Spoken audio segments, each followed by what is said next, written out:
OpenAI has just announced that PWC is its biggest customer to date. They've just signed 100,000 PWC workers onto the new ChatGPT Teams feature, and they've selected it as, I think, their very first and maybe only reseller of ChatGPT, which is super interesting how this whole deal is getting structured. I'm going to get into this on the podcast. Let's dive in.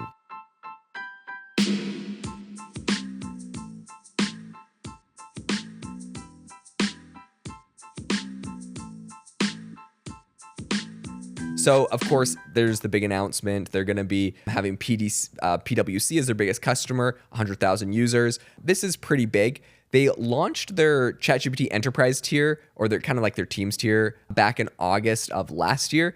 And there's a couple things that you're able to get here. So on the new tier, you have faster unlimited interactions, customizable models, enhanced analytics tools. And really what they're trying to do is monetize OpenAI's generative AI products to more of an enterprise audience and give them kind of just make it better and faster. But otherwise, it's, the same AI model that everyone else gets. So Richard Hashler, who is working on this, said PwC is the first partner that we are leaning into in this way. PwC becomes our largest customer, but they're also our first partner who's going to be reselling ChatGPT Enterprise. It is penetration into industry verticals, but also providing an expansive set of services that customers desperately need to take advantage of in a brand new solutions category. I'm really curious what kind of they're allowing them to resell it. So I'm wondering how this deal kind of went forward, because at the end of the day, if you know ChatGPT, you're going to use it. And I wonder if OpenAI is worried hey, maybe we reached market saturation for what we can do and we need other people to drive the technology forward and sell it. I'm just curious on the reasoning behind why ChatGPT doesn't think our product's so amazing, everyone's just going to want to use it. Why they want a third-party seller. Maybe they want a partner. Maybe they just wanted a quick 100,000 users and they knew that would be a good way to kind of get this thing rolling. It's interesting to say the least. So right now, ChatGPT's enterprise tier includes 93% of all Fortune 500 companies. So I think that's including PwC's 100,000 employees in the US, UK, and the Middle East, which are going to increase that number more. But, I think when they say they have 93% of all Fortune 500 companies, that doesn't mean everyone at the company is using it. So that means someone at 93%. I'm surprised it's not someone at 100% of the Fortune 500 companies. That's only 500 companies.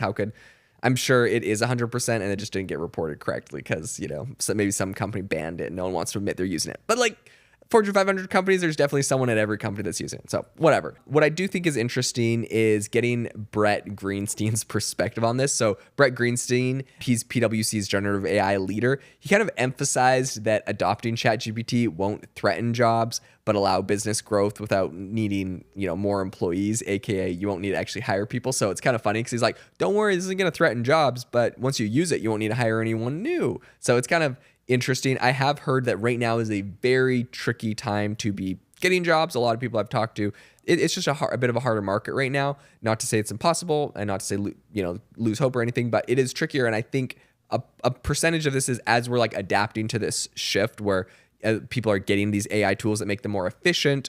We're kind of at a lull in hiring while we kind of figure out what to do with all this extra productivity. Now, I think once companies get more productivity, they start getting higher revenue. They're just going to start hiring more people to grow faster as well. So I don't think this is going to be a long-term thing, but perhaps this is a short-term lull, in my opinion, that is happening because of this. In any case, PwC is really shooting for a total digital transformation. That's their big thing that they're pushing right now.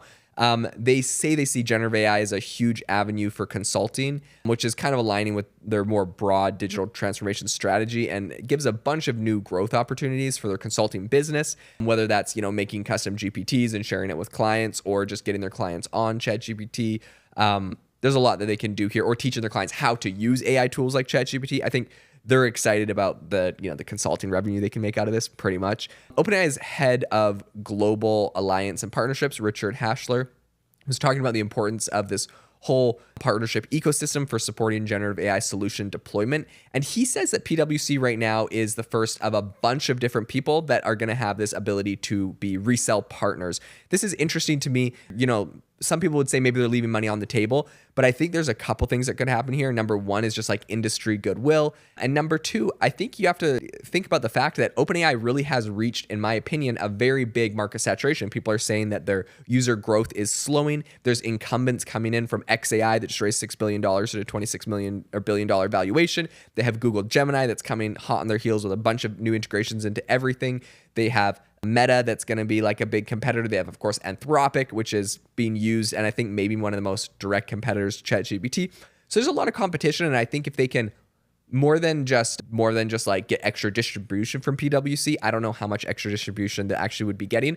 I think if they can lock in those vendors, they're essentially pay to play, making sure that Anthropic doesn't sign the same deal and PWC isn't shilling Anthropic to everybody. So they're trying to kind of lock in, maybe with the big consulting firms, these deals. And I think that makes a lot of sense if you look at it from that perspective, not just like, how much money are they leaving on the table or actually going to make any extra money? I think it's like, well, they're locking their competitors out of making the same deal. So that might be the biggest win in this situation. In any case, if you enjoyed the episode today and if you learned anything new, I would really, really appreciate it if you drop a review on the show wherever you listen to the podcast, Apple, Spotify, or on YouTube. Subscribe, but it helps out a ton to leave a review, drop some stars on Spotify. It's the About tab. In any case, I hope that you have an amazing rest of your day.